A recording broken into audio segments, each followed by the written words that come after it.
morning and welcome to Essential Ingredients. I'm your host, Justine Reichman, and with me today is Natasha Trenev. Welcome, Natasha. Thank you for having me as your guest. Oh, it's my pleasure.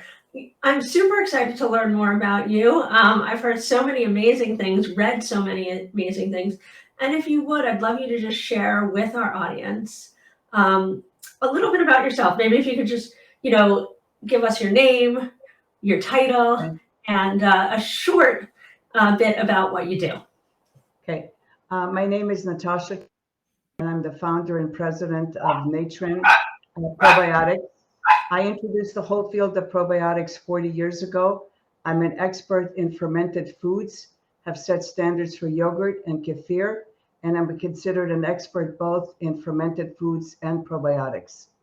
Wow. And when you started this way back when, I was a little girl, and it was only getting started and people were learning about it. And now it's conversation, everyday normal conversation. People are talking about this. But I'd really like to hear your perspective and your point of view on this. So before we get deep into it, can you tell me what drew you to this specialty? Well, it started with a family business in the late 1960s. My family brought Bulgarian-style yogurt to the U.S. We introduced that, set standards. I introduced kefir to Altadena Dairy, and then I set the standards with New York State in the late 1970s.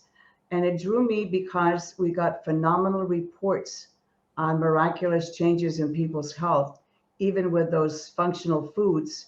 And then I decided that this was so important, I had to figure out how to concentrate the beneficial bacteria so that people can revitalize and actually make their health a primal point so that they feel good, they look good, and they think well.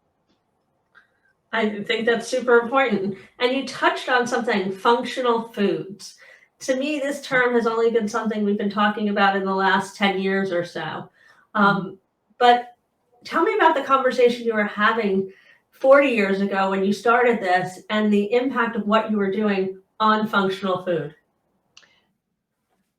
Food is something that actually you derive more benefits before it was fermented or changed in a natural way. From my perspective, not using any chemicals or harsh processes to make the food more acceptable to your body's immune system, make it more easy to absorb the nutrients. So that's a functional food.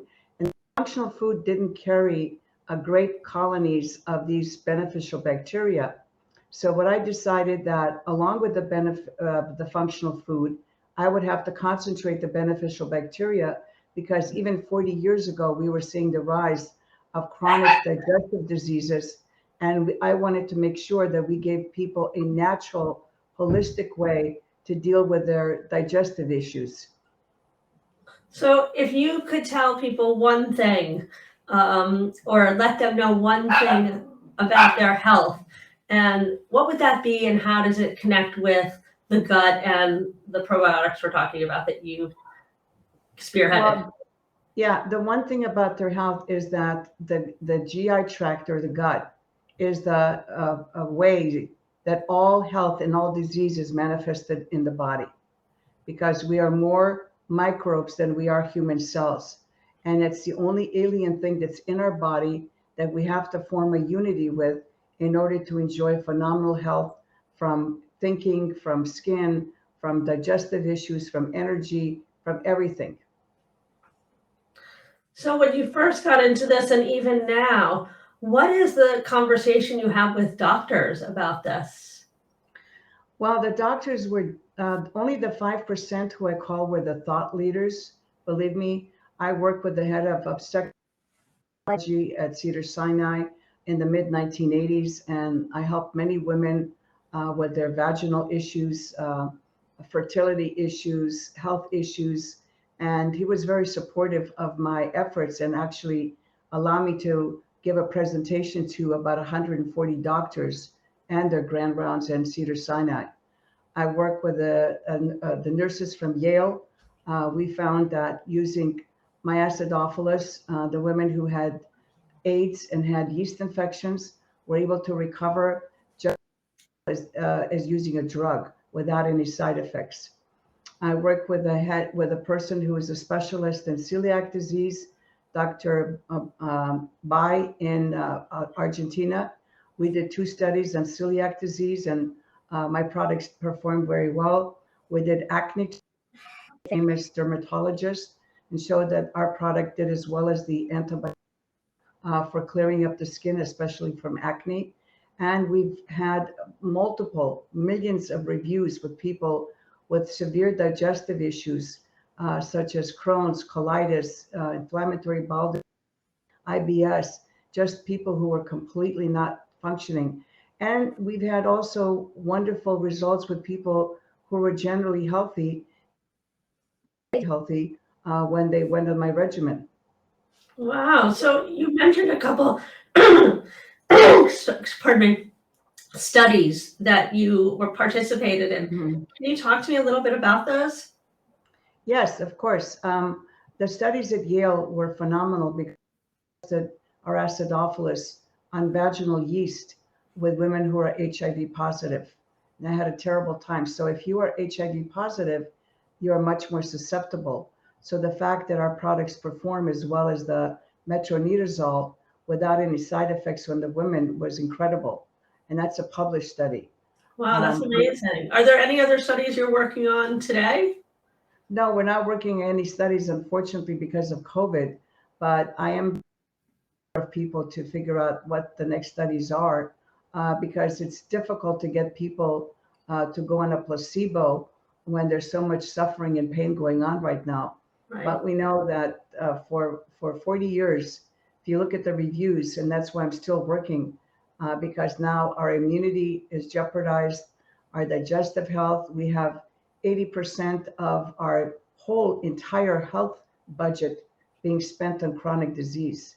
So that's unacceptable. The rate of autism, and you say, well, I don't have an autistic child, so it doesn't affect me. But things that are concerned with the GI tract do affect you. Because if we have 1 in 2 children who are 2030, we're going to have a budget of 17 trillion just to deal with that problem. Wow. So with everything that you have done in the past and things that, excuse me, you're working on today, what's the most revolutionary thing that you're working on currently?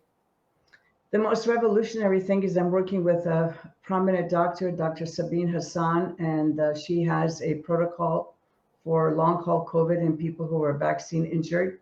And I'm very proud of that because we get tons of people sent to us in our professional division, and we're put on her protocol, and she's very happy with the results. And we're even in the process of developing new products to help these people who have been immunocompromised. Wow, it sounds like there's so many positive reasons to implement this into our daily regimen. Are there any reasons, is there a reason or a cause for somebody not to be a candidate to incorporate this into their daily routine? Not really, because I'll tell you why. Even though we think we're healthy and we're running around and we're listening to people on TikTok or whatever the 30-second pitch is, the fact is that the chronic diseases, especially among young people, are increasing. They're not decreasing. And so because our air, our water, our soil is polluted, our food is polluted, even if you're buying organic foods, the organic foods, because they're organic, are loaded with bacteria. Because people don't know that pesticides are also very strong antimicrobials. And so what happens with this natural food now, it has this background bacteria, which we call soil bacteria, but that bacteria has evolved and has become more dangerous. So we really have to wash our organic vegetables. We have to prepare them properly. We have to learn a whole new way of eating. And a lot of things that were brought into our diets, supposedly because people were allergic to milk and wheat, are not good, because for centuries we've subsisted on these staples. And we need to see how we can bring these staples back into our diet and get into a more healthy lifestyle. So that's a very interesting topic because so many people are intolerant or allergic or just don't digest it well. And I know that oftentimes I've heard stories that people are not able to digest it here in the States, but equally when they travel overseas to France and England and, you know, you name it, because of the way it's produced, they don't have those same reactions. That is I'd love to correct. hear what you think on that, or what your thoughts Yeah, are on that. you know, I come from the Balkans, and we were noted for our good health. In fact, books and are written about the health of the people in Bulgaria, Macedonia, Serbia, Yugoslavia. You know, before the wars, these people were exceptionally healthy. And interestingly, milk and bread are the staple in our diet. And for me to see what happened here in the States, and it's because we've damaged our cows, we've damaged them with pesticides, hormones, and the way we herd them. And therefore, the milk has become a source of and a carrier of those problems. And when human beings ingest it, then they have a reaction. It's the same thing with wheat. First, we hybridized the wheats in the United States, then we GMO'd it. And that changed the protein molecule in the wheat, which is the gluten. Most people don't know that. And that's what our bodies are reacting to, because your immune system is sensitive to any protein that it's not fitting their perspective of what a healthy protein should look like. So immediately the immune system starts overreacting. And that's what you have when you have gluten sensitivity, and then when it develops into celiac disease. It's the digestive tract is always sensitive to proteins that are not exactly the way the immune system will allow them to come into our bloodstream. So, as you mentioned, it's important for us to incorporate these things back into our diet. How do we do that, given what we know about how the cows are treated, et cetera, here in the States, to be able to have a better response? Is that through the probiotic? Yes. As a matter of fact, I have a product that started the whole probiotic category. It's called Megadophilus, and it's a super strain of Lactobacillus acidophilus. And I tell people they should get organic milk from pasture-raised cows, and they should encourage raw milk, simply because if you don't have your own cow and you don't have sanitary conditions, raw milk can pick up bacteria from the air from anywhere. So you need to heat the milk. You can buy the raw milk, heat it, and then when you cool it down before you drink it, you can add a teaspoon of the Megadophilus to help with any of the background noise that might be left and make it easier to digest.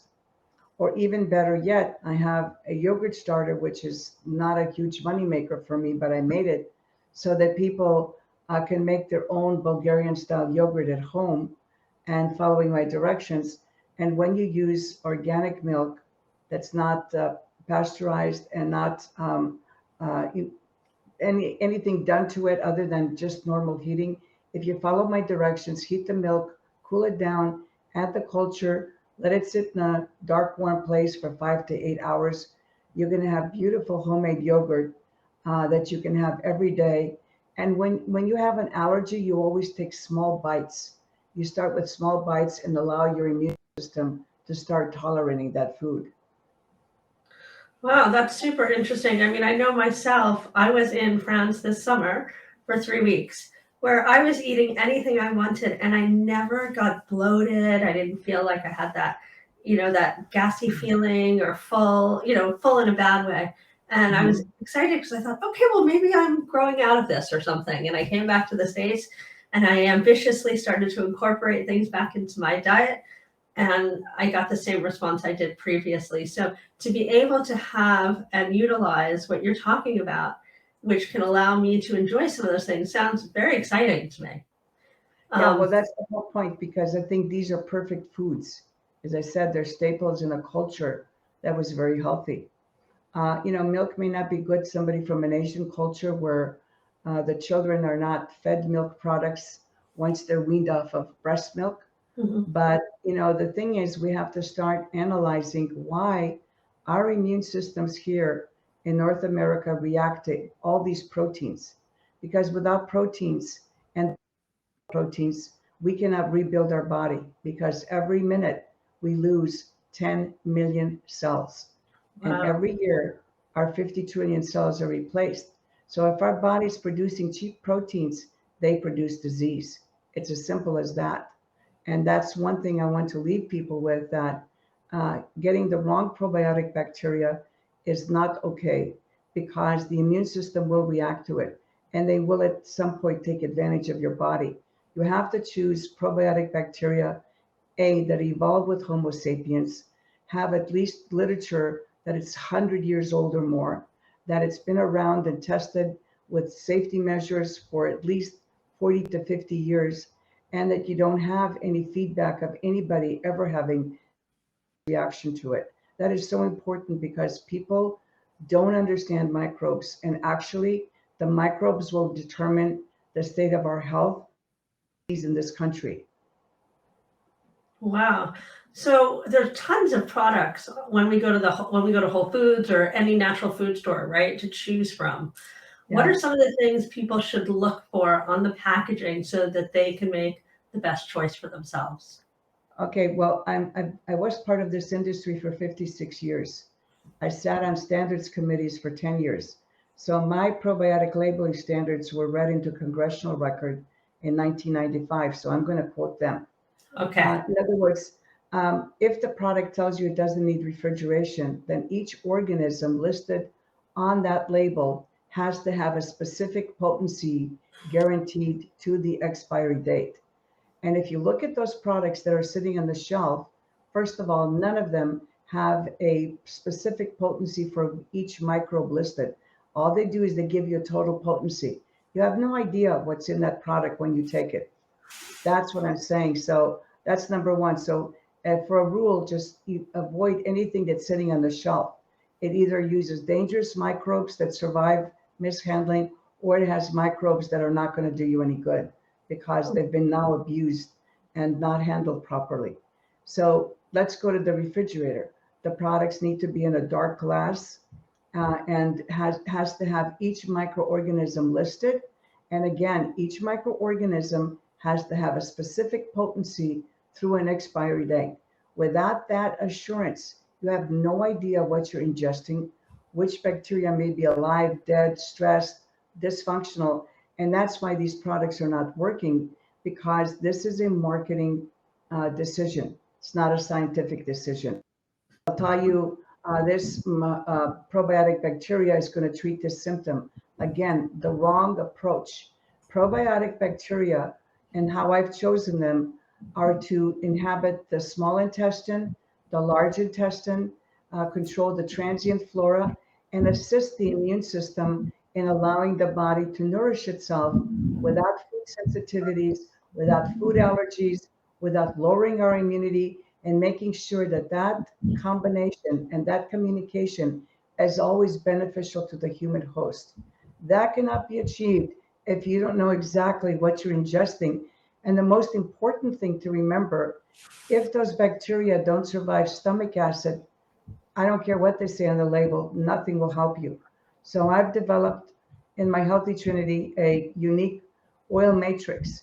Now, this oil matrix micro-enrobes the 3 bacteria. They can survive stomach acid as low as 1.8 pH for over an hour, and they're also bile tolerant. So now they're able to go into your intestinal tract, park on your intestinal wall, communicate with your immune system, make sure the body is being fueled and not just fed, make sure that all the functions in the body are regulated to enable the human host to enjoy a healthy life. Wow. Okay, so I'm gonna reevaluate what I have and what I'm taking, and take a page from your book, because it sounds. I mean, you really seem to be the mother of all probiotics. Uh, Uh, well, and I I know am. you've been in the family business for years, but you got this knowledge. Was it from participating with the family? Was it just continuing your education? Well, it was. It first started as a lot of family products and the compliments and the really magnificent feedback we got. So that started me on my own excursion.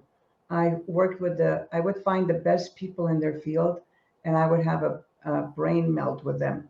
I would want to learn everything they knew, what their opinion was, And I would call the, like I said, the best 10 people in the world in microbiology, in fermentation, in taxonomy, in immunology.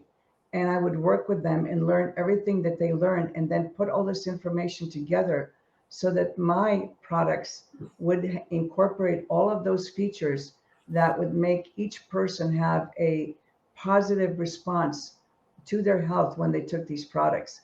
Because I'm a vertically integrated person, meaning that I want to dig down. I want to know everything that makes these bacteria function, which ones are safe, which ones are not safe. How do I protect them? Especially now, when again, I'm going to mention $4.3 trillion spent on healthcare in the United States, 80% on chronic disease. We're totally bankrupt in healthcare. Most people are not aware of that.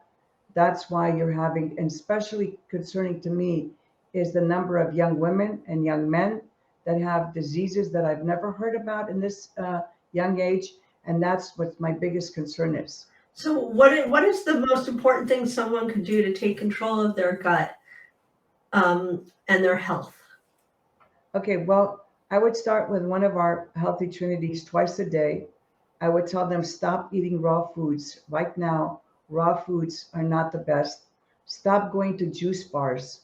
And I know I'm going to get a lot of flack for this because it's not that the juice is bad for you, but if those machines are not cleaned every 45 minutes to an hour, you're ingesting a whole load of bacteria. Because when you break down fruits and vegetables, they become a gathering point for every bacteria that's in the air. And So it becomes prolific. Is it safe to say that if you're not, instead of going to a juice bar, maybe juice at home, as long as you clean it every time? Exactly. Okay. In fact, I think Goldie Hawn 25 years ago, when she was promoting Vitamix, they did the right thing. They told everybody juice for 45 minutes, no more than an hour. You know, put that in glass bottles, put that in the fridge. You can have it for 2 days, and then wash your machine, sterilize it, and that's it. Do not keep those machines running because now you're introducing a whole lot of bacteria, viruses, and the yeast, God knows what else in that juice, because you've broken it down and made it very appealing to whatever is airborne. Does that make sense? Yeah, totally. And so I think, I used to live in New York. I'm born and raised in New York, and we had a juice shop every other block. And I used to go to the juice shops and get the ones in the glass bottle. And then since moving to California, we just don't have the same access. So I've started making it myself, which actually sounds like it's the right move here for a whole lot of reasons. Yeah. And then I tell people the craze with kombucha. I told them, stop it.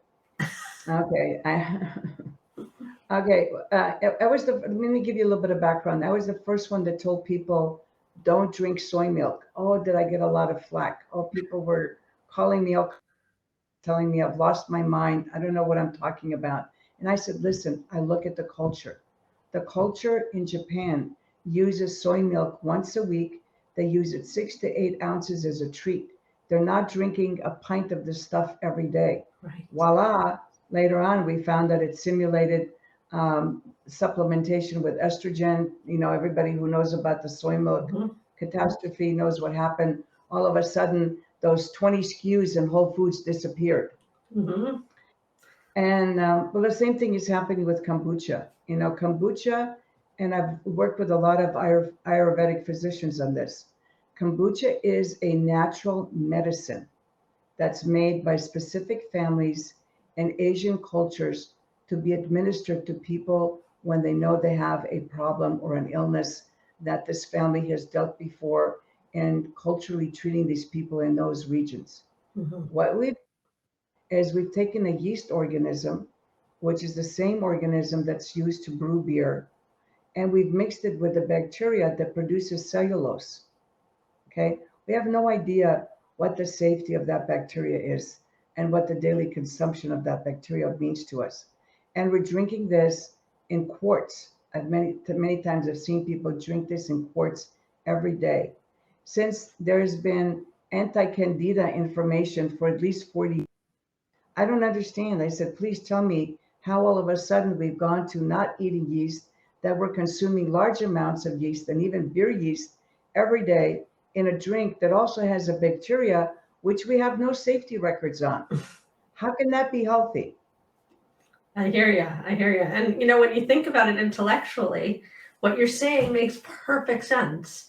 However, when I'm going to the store and we're learning about kombucha, they're leaving that out. They're just selling it as a new product, something that they say is good for the gut, etc. So I think one of the things that we really like to do on essential ingredients is give people this information, just so that they're armed to make more informed choices. And that's exactly what you've done. You've given me a lot of information so that I can go make better choices for myself. And that's what we hope that our community will do when they listen to or watch our podcasts. So I'm super appreciative of you sharing this information. And as controversial as one thing is or another, I think it's important to share it all and let people make decisions for themselves. I don't judge anybody. I just said, I'm not here to promote myself, to do anything. As I said, I've been in this industry 56 years. I've seen and heard everything. And I'm telling you, now is not the era to eat the raw foods. Be very careful. If you're going to have salad, wash it home. You're getting all kinds of contradictory information. Tomatoes are bad for you. Spinach now is bad for you because of the oxalates. That one is not good for you. What I tell people, look, what is your family historically eaten? And if it's eaten frozen foods and prepared foods, forget that. When you eat fresh foods, I would recommend before you start eating anything raw, steam it, put extra virgin olive oil on it, saute it, break it down a little bit so that your body has a better chance of digesting it. Take a good probiotic like ours in the morning and in the evening to give your body the chance to adjust to a completely new environment, both air, soil, water, and so that you can start digesting and feeling better, because the number of allergies that all of us are exposed to, the number of not feeling good, the depression, especially among young women, the anxiety is not good because your mind is so powerful. It can also make your GI tract a bad environment for these beneficial bacteria.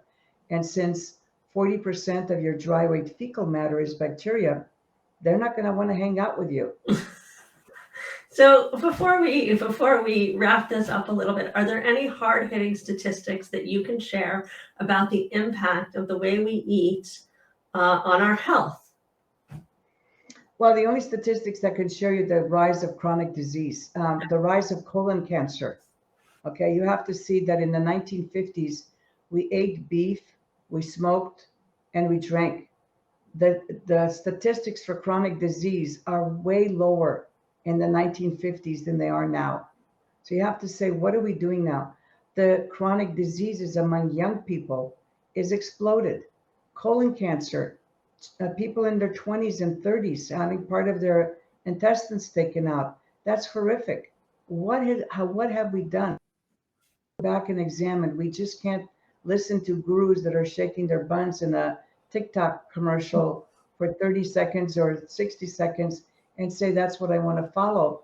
You have to listen to someone who's been in this field for at least 20 or 30 years, who's actually done their homework and knows and has seen what has happened. Mm-hmm. We have to take responsibility for our health and not just listen to anybody because they look great or because they're being paid to pitch something. Right. Natasha, thank you so much for joining me. If people wanted to find your product, where would they be able to find it? How would they be able to get their hands on it? Okay. The best way to find it is to go to our website, Natren, Natren.com. We still have live people that will take phone calls and answer, or you can order online. And then if you still shop at Whole Foods and Sprouts, we're available there, but we have a limited line because of the discounts they want us to give. And that's not conducive to us producing the best product. So either way, I'm grateful that people come in. And all I can tell you, the reason I'm still working at 76 is because my message has not penetrated. My message is still being watered down. And I want them to remember that you have to listen to people who are doing this for the right reason. Awesome. Thank you so much, Natasha. I really appreciate it. And we will continue the conversation, and we look forward to hearing what other information you have to share with us as things continue to progress in this industry. Thank you so much. I really enjoyed it. Likewise.